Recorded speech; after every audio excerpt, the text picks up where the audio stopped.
o título da mensagem hoje: o fogo no coração. Fogo no coração. Vamos para Efésios, capítulo 1, do versículo 3 ao 14.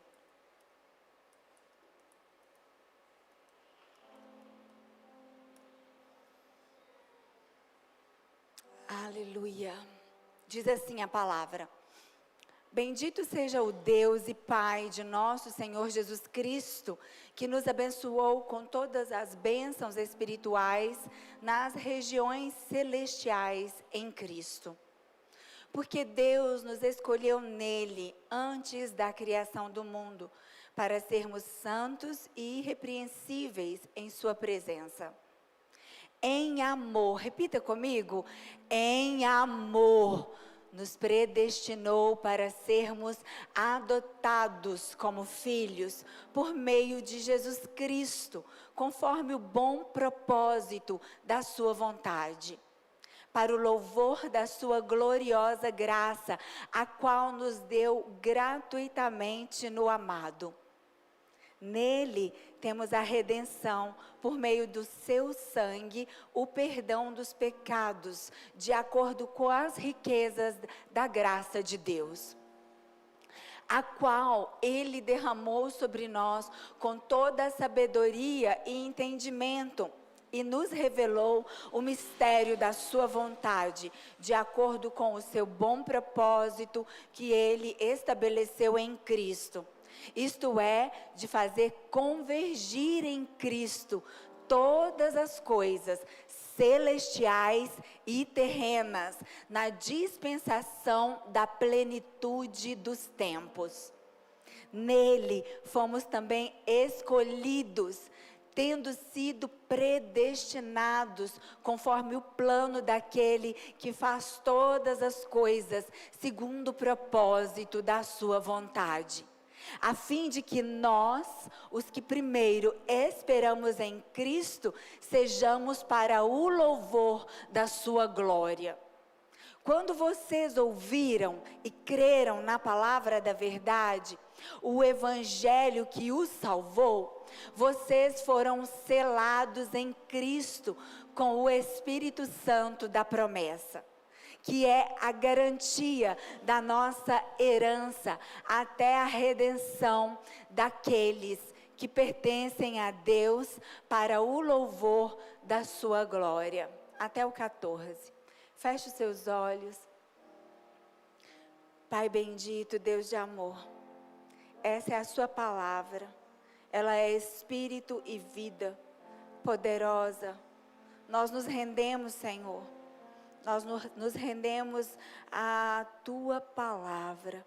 Que o Senhor fale aqui aos corações, que o Senhor use a minha vida, saca-me da tua aljava e alcance o alvo proposto de eternidade a eternidade, no nome de Jesus. Amém e amém. Bom, queridos, nós acabamos de ler parte da carta aos Efésios. O apóstolo Paulo, ele envia essa carta à igreja de Éfeso, uma igreja que foi fundada por ele. E ali, ele também escreve essa carta durante a prisão em Roma. Preso, ele escreve uma carta para cuidar daquela igreja, lembrando que a igreja é um corpo vivo, um organismo, é algo sobrenatural plantado na terra. A igreja não é como o mundo a vê, uma instituição, ou um clube, uma reunião de pessoas que estão ali unidas com as mesmas ideias, com o mesmo propósito. Isso é parte da história. Na verdade, somos um corpo vivo, que nasceu lá em Cristo, que nasceu no Filho do Deus vivo. Esse corpo que é dele, ele é o cabeça, e nós somos os membros. Então o apóstolo Paulo, ele vem trazendo ali à igreja dos Efésios um esclarecimento a respeito do chamado, da predestinação, do amor, do fogo no coração. Então, a tradição cristã conta que anos mais tarde, João, o apóstolo João, e possivelmente Maria, a mãe de Jesus, porque você lembra que lá na cruz, Jesus olha para João e fala que ele seria como um filho para Maria, para cuidar dela. Jesus, como o primogênito mais velho, carregava esse encargo, e então ele passa para João, aos pés da cruz. Então, Maria e João também estiveram na igreja em Éfeso, e aqui nós vamos entender um pouco mais sobre o amor, através desta carta. Você sabe qual é a diferença entre legado e herança? Que a gente fala muito de legado, mas qual seria a diferença? Herança é aquilo que Deus deixa para mim. Legado é aquilo que Deus deixa em mim. Herança é o que os pais deixam para seus filhos, patrimônio material e imaterial, né, intelectual. A herança que você pode deixar, direitos autorais, herança que tem um retorno palpável. O legado é aquilo que os pais deixam plantado nos filhos. Legado é caráter, cultura, idoneidade, amor por Deus, princípios. Porque uma família pode ser muito abastada e deixar grande herança para os filhos, mas deixar um legado miserável. Porque tudo que a gente tem nesse mundo, todas as coisas materiais que chegam até nós são altamente passageiras. A Bíblia vai dizer que as coisas visíveis, elas são transitórias e as invisíveis são eternas. Legado é algo invisível num primeiro momento. Você olha uma família assim, você vai ver só a roupa que veste, o carro que tem, a casa que mora. Mas o legado é o que eles carregam dentro. É o que você está passando para os seus filhos, que vai chegar nos seus netos e que vai estar na sua linhagem. Herança, os seus pais constroem para você, e legado é o que eles construíram em você. Os pais podem deixar uma boa herança material, mas não deixar um bom legado.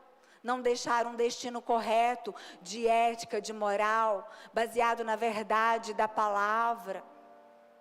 Vemos muitas histórias de pais que deixaram heranças riquíssimas, mas que não deixaram legado. Heranças constituídas na iniquidade, no roubo, na ladroagem. O legado é péssimo. E via de regra, o resultado é triste, é morte, é vergonha, é desespero, é perda. Quando Jesus entra na sua vida, Ele mexe nessas bases. Jesus está mais interessado no legado. A palavra de Deus é espírito e vida. E muitas pessoas pensam que palavra e espírito são duas coisas diferentes. Na verdade, são duas asas de um mesmo ser. Porque a lei sem o Espírito mata. Mas a palavra de Deus, o rema de Deus, ela é Espírito e vida. Então, o que construiu a palavra é o próprio Espírito.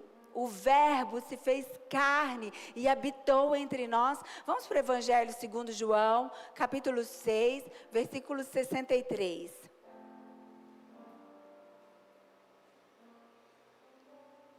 O Espírito dá vida. A carne não produz nada que se aproveite.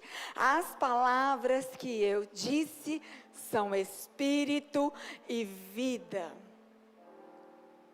Tudo que nós produzimos na carne, todo sonho, todo desejo, todo afã de algum projeto, alguma esperança na carne, não produz nada.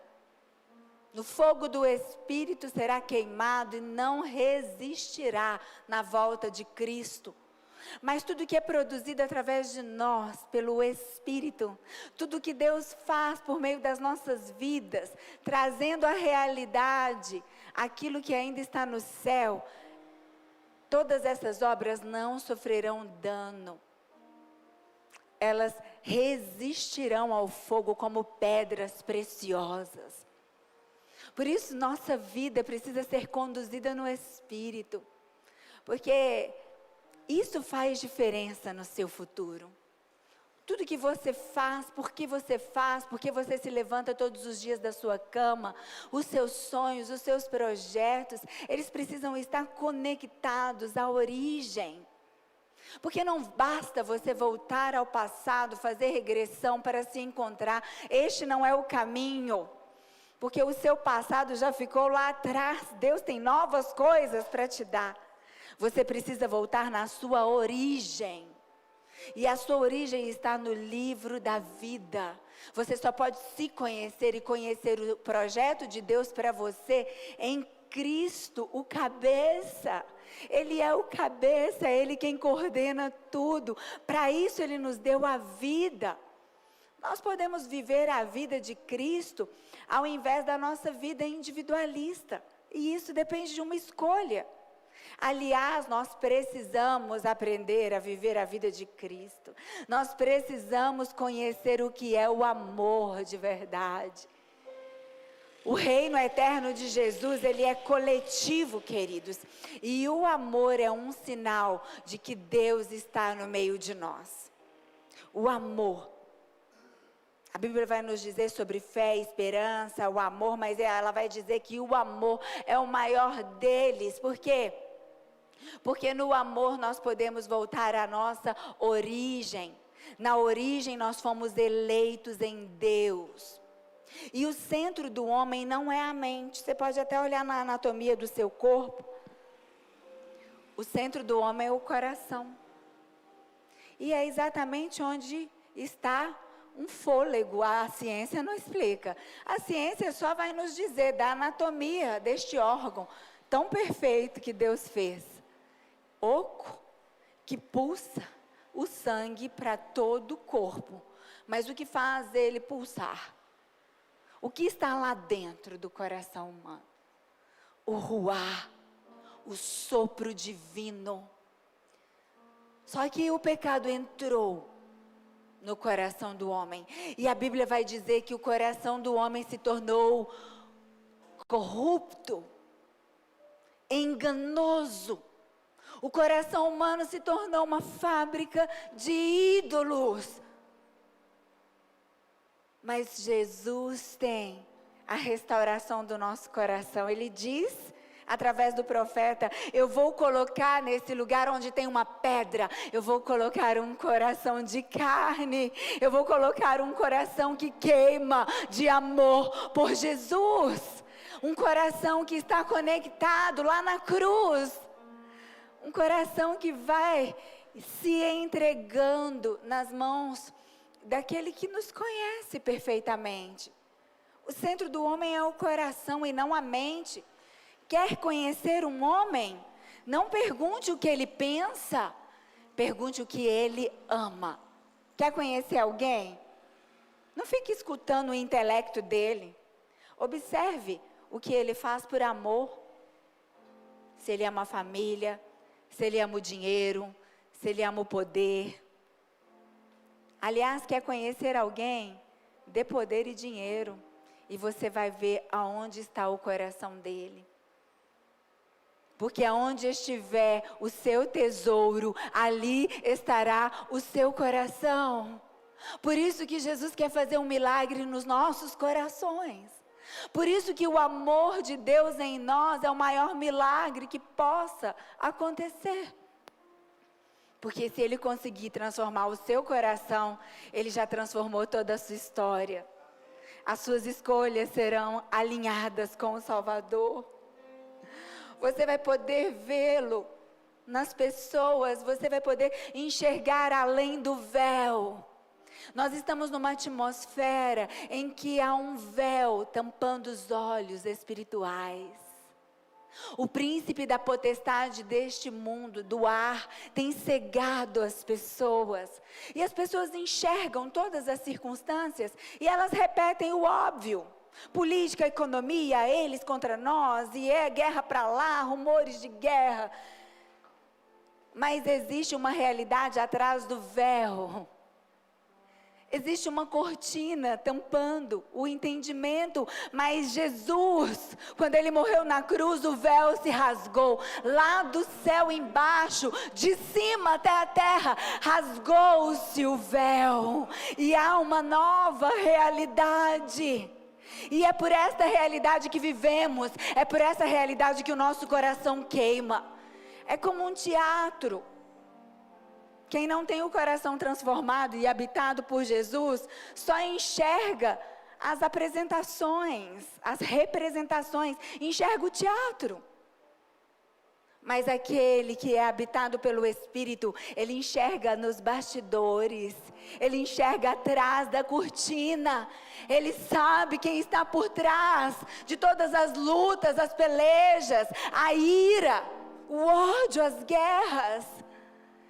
E Jesus vai nos mostrar que o amor é a saída. O amor tem potencial de desfazer todo tipo de guerra. As nossas lutas, as nossas pelejas. Portanto, o centro do homem é o coração e não a mente. Foi Santo Agostinho, né? Agostinho de Hipona que disse: não pergunte o que ele pensa. Se você quer conhecer o homem, pergunte o que ele ama. Porque o nosso amor por Deus deve ser a base para a nossa busca por conhecê-lo. Por que você busca a Deus? Por que você veio aqui hoje? Por que você faz as coisas que você faz? Você há de se perguntar essas coisas. Onde está o seu coração? Jesus vai contar de uma metáfora, um homem que descobriu um tesouro, ele cavou e descobriu um tesouro. E ao descobrir esse tesouro, ele foi lá, vendeu tudo o que ele tinha e comprou. Ninguém mais via aquele tesouro, todo mundo via uma terra sem nenhum valor. Mas aquele homem sabia o que havia ali.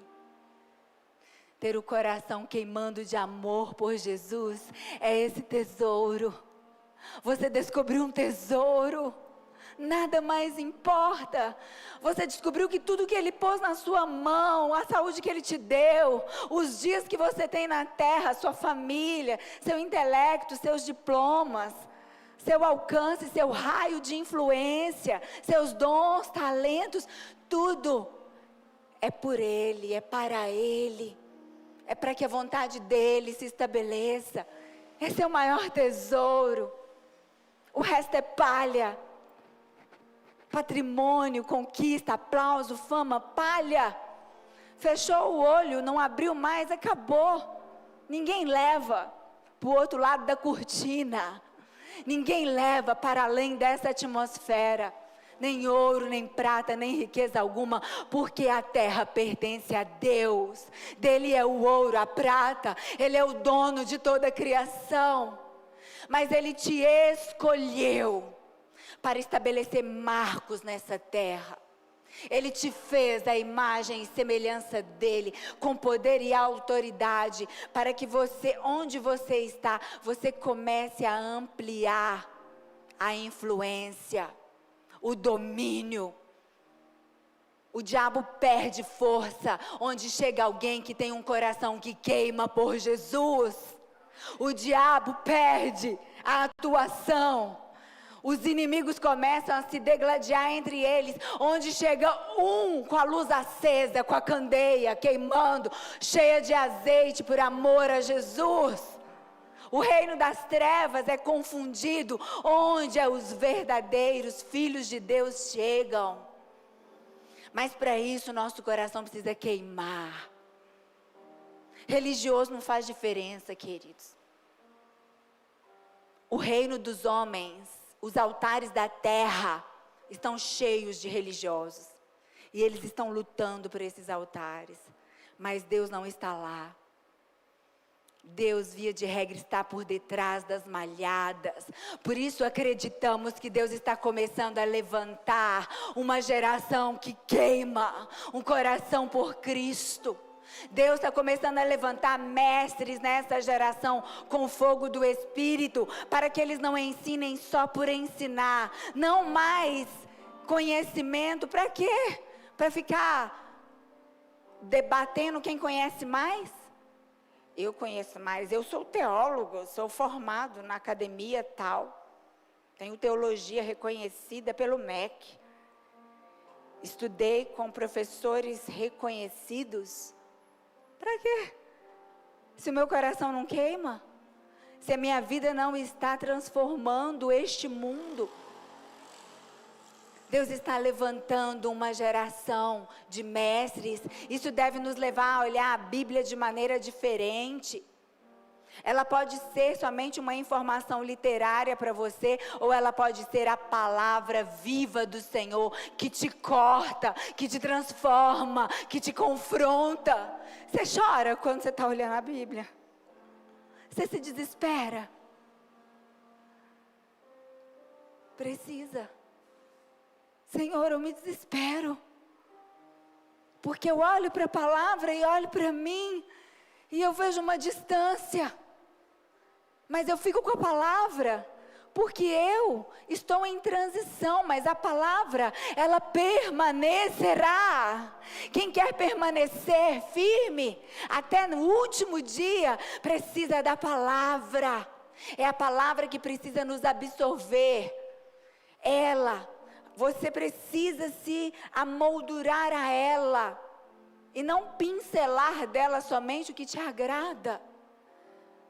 Você precisa, mesmo que com muita dor, quebrantamento, o mais importante é esse amor apaixonado no coração. É esse amor que vai fazer com que a nossa vida de estudo, de devoção, de leitura e de busca por conhecimento seja ainda mais poderosa. É o amor que faz diferença em tudo que nós fazemos, principalmente na nossa busca por conhecer a Deus. Lá em Apocalipse, capítulo 2, de 1 a 7. Abra sua Bíblia. Capítulo 2 de Apocalipse. Igreja de Éfeso. A mesma igreja que o apóstolo Paulo, no nosso texto base de Efésios, ele estava falando. Agora aqui, o Senhor Jesus vai falar com aquela igreja através do apóstolo João. Segundo a tradição cristã, o apóstolo João, ele também era, ali de alguma forma, ele estava sendo levado a ser um mártir, mas milagres aconteceram. A tradição diz que até tentaram jogar João num caldeirão de óleo fervendo, mas João não morria. Então João foi levado para a ilha de Patmos, um lugar apartado.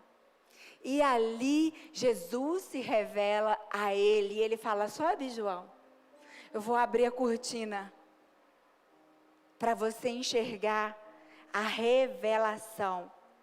E aí, a igreja de Éfeso aparece. Vamos ler?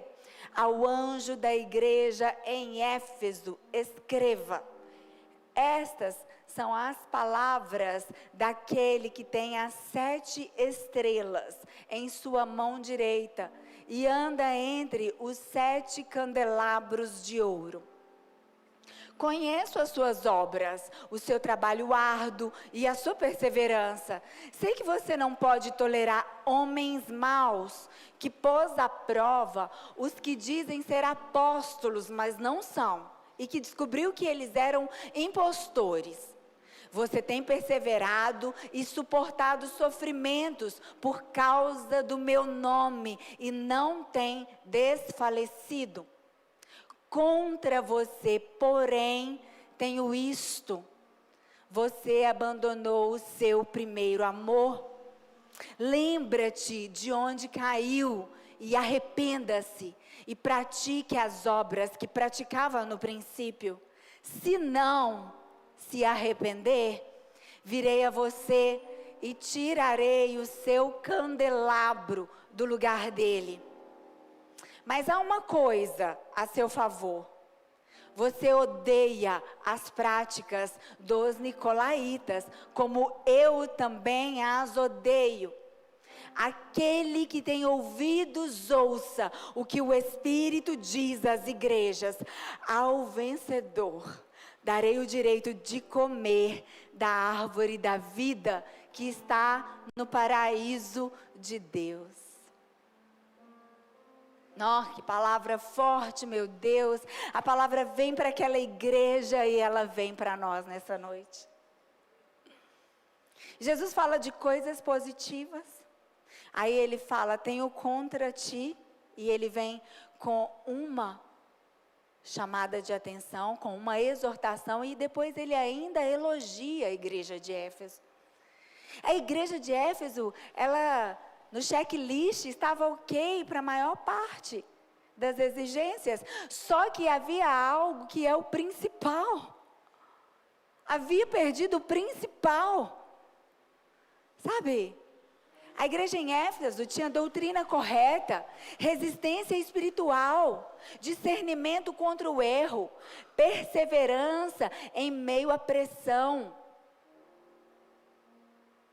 A perseguição era ferrenha, queridos. Era perseguição física. Não é igual perseguição que a gente vive. Aqui no Brasil a gente nem pode falar que é perseguição. Pode falar que falam mal da gente, maledicência, né? Pode falar que persegue de certa forma com as narrativas. Mas a perseguição bíblica era perseguição de morte. Os cristãos eram procurados para serem queimados, para serem mortos, enforcados, decapitados, crucificados, martirizados. E eles estavam firmes, diante até mesmo da pressão das perseguições. Era uma igreja ativa, ocupada com as coisas de Deus. Aos olhos humanos parecia irrepreensível. Mas Jesus, ele vê além dos nossos olhos. Jesus vê aquilo que homem nenhum vê. Jesus vê o coração. E ao olhar para aquela igreja, ele pensou, eu tenho que exortar, porque eles estão fazendo tudo certo, mas o principal se perdeu. O amor. Tirou o coração da obra. Tirou a alma da obra. Se não for por amor, de nada terá valor. Sabe, o serviço permaneceu, mas a paixão esfriou. A ortodoxia ficou, mas a intimidade se perdeu. Há que se lembrar que nós precisamos ser de verdade na presença de Deus. Porque ali ele fala, conheço as suas obras. Deus sabe o que você faz. Deus te conhece como ninguém mais. Como você se apresenta diante dele? Tudo que nós temos para oferecer para eles, querido, é o nosso coração. Tudo que nós temos para oferecer para Deus é o nosso coração. E é das próprias mãos dele que nós entregamos. Ele que nos deu vida. Mas essa entrega é proposital. Jesus, ele fica esperando. Ele falou com a igreja de Éfeso. O amor esfriou. O que aconteceu? Cadê aquela paixão? Do que adianta? Um casamento de fachada, cumprindo princípios bíblicos, o que a igreja manda. Somos cristãos, mas não tem fervor, não tem paixão, não tem amor, não tem verdade. Lembrando que a figura do relacionamento da igreja com Cristo é a figura de um casamento. O fogo precisa queimar. Não foi perda de produtividade, foi perda de essência. Eles continuavam fazendo, mas já não amavam como antes. De tempo em tempo nós precisamos ser sacudidos. Isso revela algo profundo para nós. É possível continuar na vida, na igreja, continuar servindo, trabalhando, levantando, deitando, fazendo todas as coisas sem amor. E, ao que tudo indica, nós somos a geração, ou estamos preparando a próxima geração da volta de Cristo. E a Bíblia vai dizer que no final dos tempos, palavras do próprio Jesus, o amor vai se esfriar. Já se esfriou. Somos muito tecnológicos, somos rápidos, somos capazes, competentes ao máximo. Estamos mais ligados em apresentar perfeição, em competência, do que em amor. Jesus não está procurando apenas mãos que trabalham, mentes iluminadas. Ele deseja fogo no coração. Ele busca corações que queimam, porque as obras sem amor são mortas. Hoje pela manhã, o pastor Benedito pregou para nós em 1 Coríntios 13. Vamos para o verso 3. Sem amor de nada valerá. De nada. Pensa que se ao final não tiver amor em você, Deus vai olhar para você e vai dizer: não conheço você. Se não tiver amor, e o amor você precisa cultivar. Pais cultivam o amor dos filhos, não é fazendo tudo o que eles querem, é dando a eles o que eles precisam, limites, direção, base sólida. Cônjuges vivem em amor a cada estação do casamento. Não é porque casou, colocou uma aliança no dedo e acabou. É uma conquista diária. Maridos, todos os dias e de tempo em tempo, vocês vão ver uma mulher diferente para você conquistar diante de você. Não é mais aquela com quem você se casou. Mulheres, amem os seus maridos. Se submetam a Ele, porque nessa submissão vocês estão amando o próprio Cristo. A Bíblia vai dizer: ainda que eu dê aos pobres tudo que eu possuo e entregue o meu corpo para ser queimado, se não tiver amor, nada disso me valerá. Por isso o Senhor nos chama ao arrependimento, não de pecados visíveis, mas desse afastamento invisível, o esfriamento do amor. Deus está nos convidando: arrependei-vos, porque o amor se esfriou. A solução que Ele dá é forte e simples. Lembra-se de onde você caiu e se arrependa e volte à prática das primeiras obras. Sabe o que esfria amor? Decepção, traição. Você cria expectativas e elas são frustradas. Você vem para a igreja e você até acredita que tudo que te fizeram lá no mundo é até aceitável, porque é lá no mundo, né? Mas dentro da igreja, não. Dentro da igreja, tem que ter perfeição. É tudo que o inimigo quer. Que você se decepcione, se afaste da igreja, que o seu amor se esfrie. Mas Jesus diz: volte onde você caiu. Porque no reino não basta permanecer de pé, é preciso permanecer apaixonado. Tem gente que não saiu da igreja, continua decepcionado dentro da igreja, mas esfriou. Está nos cultos, você olha, parece uma múmia. Não tem clamor. Você lembra do seu primeiro amor? Quando você conheceu Jesus? Quando você se desesperou? Quando você chorou? Você chegou lá em pedaços e Ele te juntou e te fez de novo. Cadê o primeiro amor? Cadê o fervor? Não basta estar dentro da igreja. Você precisa ser apaixonado. É a advertência que Jesus faz, ela é muito séria. Se não houver retorno às primeiras obras, o candeeiro será removido. E não é sobre perder a atividade, é sobre perder a presença. Saul continuou reinando. Continuou aos olhos das pessoas com um legado.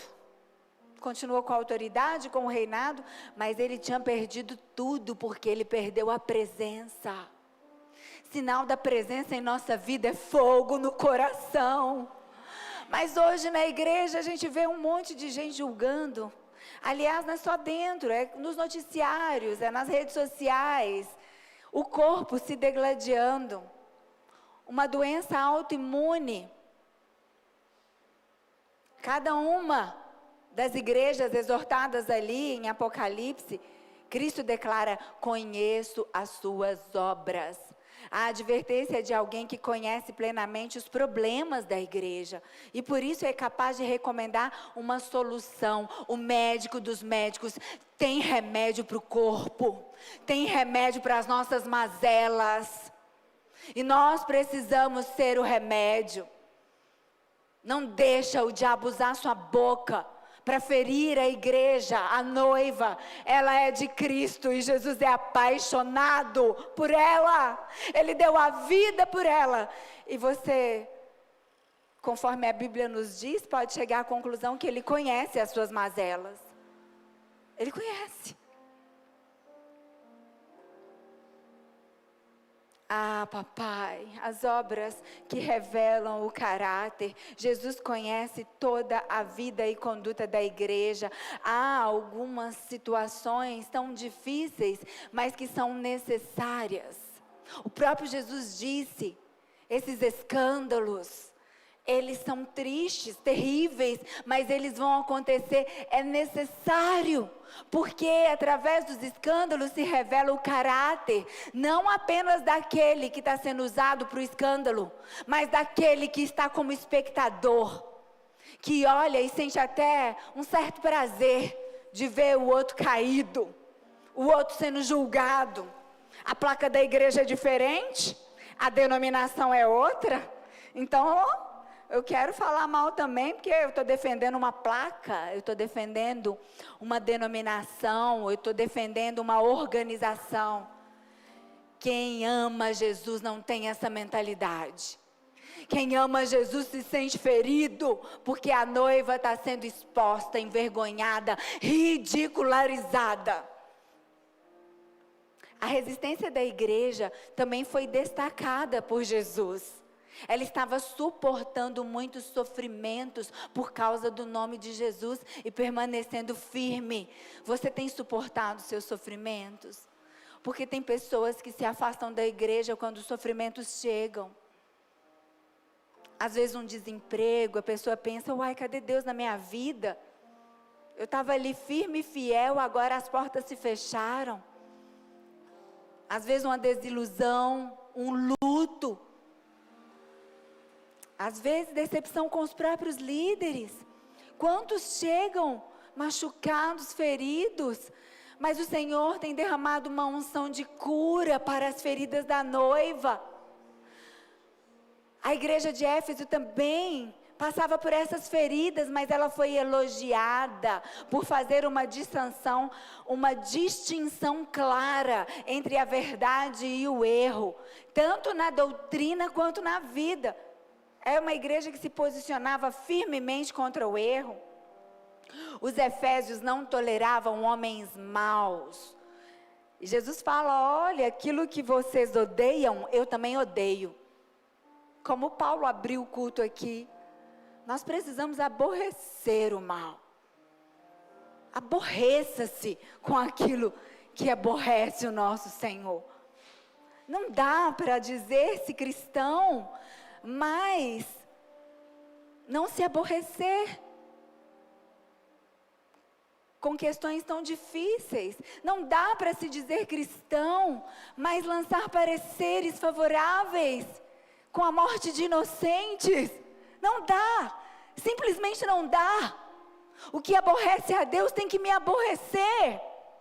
Isso tem que ser claro. Isso precisa ser algo óbvio.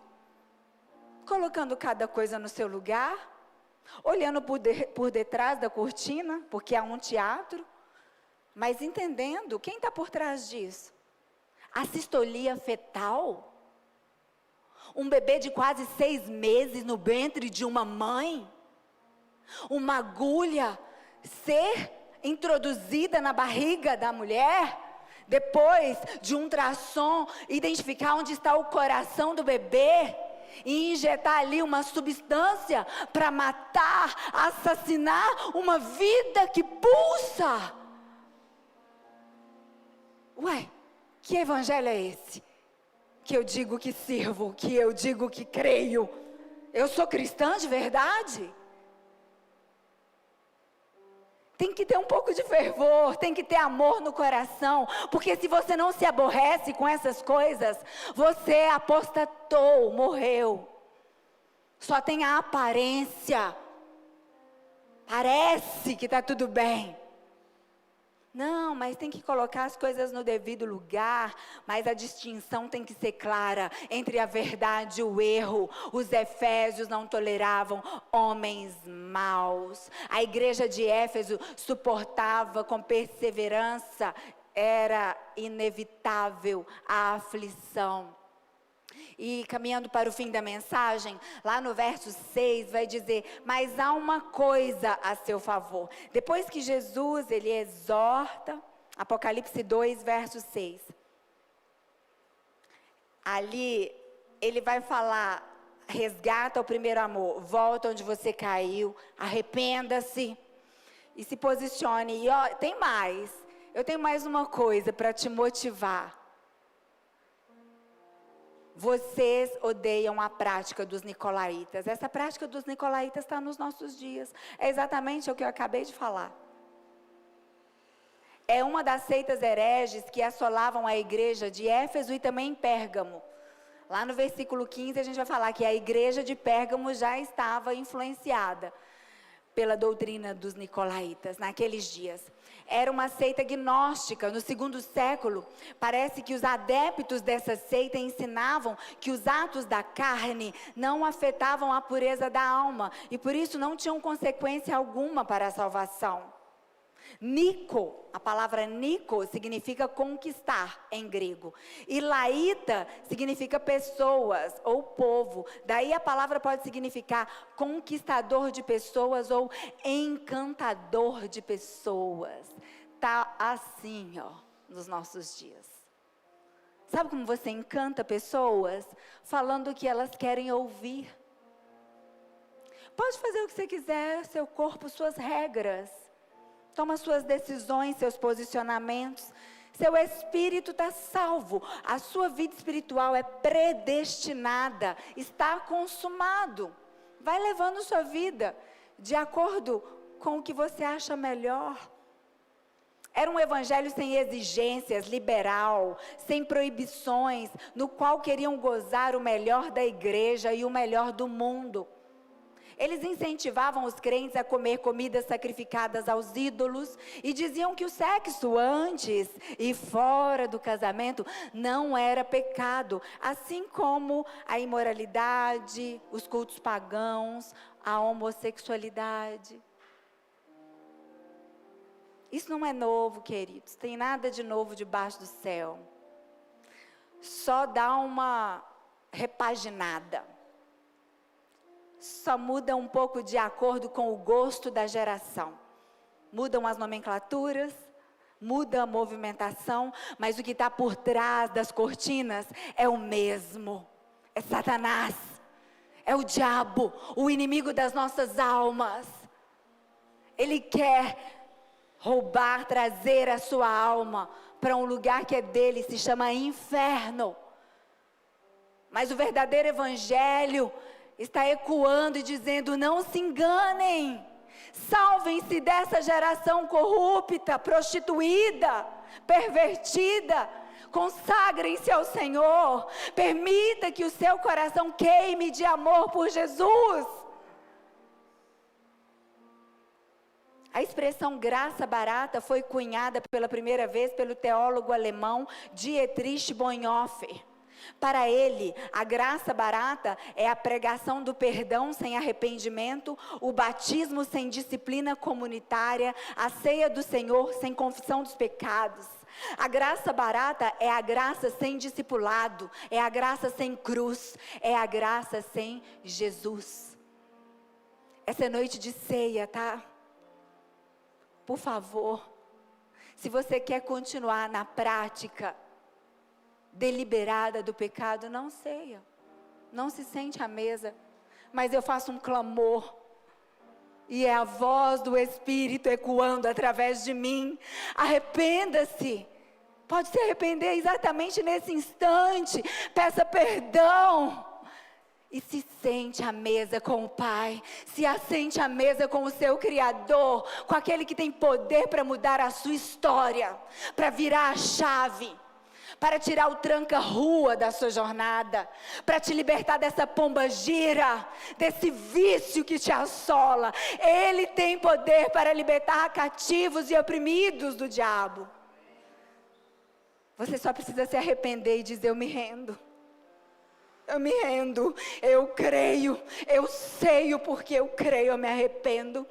Isso é suficiente, porque o sangue que Ele derramou na cruz do Calvário é suficiente para cobrir multidões de pecado. Você conhece o Senhor Jesus através dessa graça, sim. Mas como é possível uma igreja com todas essas qualidades que a igreja dos Efésios tinha? Todo zelo, toda perseverança, toda constância, mas ela tinha perdido o primeiro amor. Passados os anos, aquela congregação que tanto se destacou pelo seu fervor, havia perdido o entusiasmo. O seu amor pelo Senhor já não era mais o mesmo. E Jesus disse: volta, volta. Ele não quer mover o candelabro. Ele não quer retirar o Espírito de nós. Mas Ele disse: quando eu voltar, será que eu vou encontrar fé na terra? O Espírito Santo, nós precisamos dele. Ele é o selo da promessa. Ele é a sua garantia. É o Espírito Santo que, quando você chegar nas portas da Jerusalém celestial, nos portais eternos, é Ele, o QR Code, que vai fazer abrir diante de você a sua morada em Deus. Se guarde, o Espírito é santo.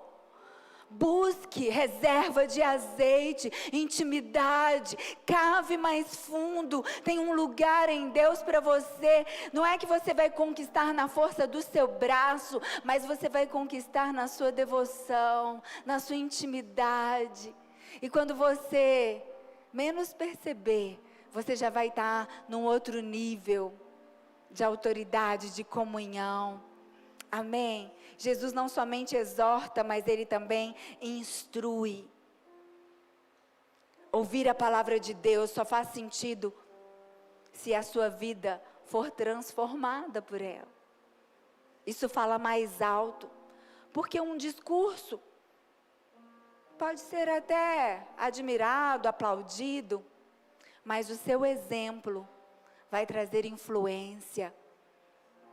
A chama no coração de um cristão apaixonado por Jesus pode contagiar a muitos. A nossa própria realidade, eu creio Deus mudando aqui, o fervor.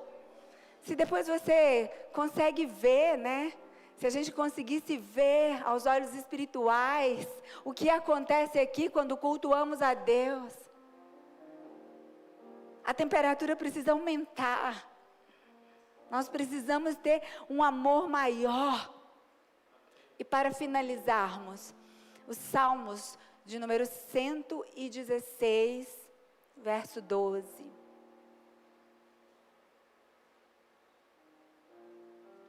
Como posso retribuir toda a sua bondade para comigo? 13. Aleluia. Erguerei o cálice da salvação e invocarei o nome do Senhor. Eu gostaria de pedir os irmãos que vão servir a ceia, os irmãos do louvor, os irmãos que vão servir a ceia, o cálice da salvação. Nós iremos erguer aqui nessa noite.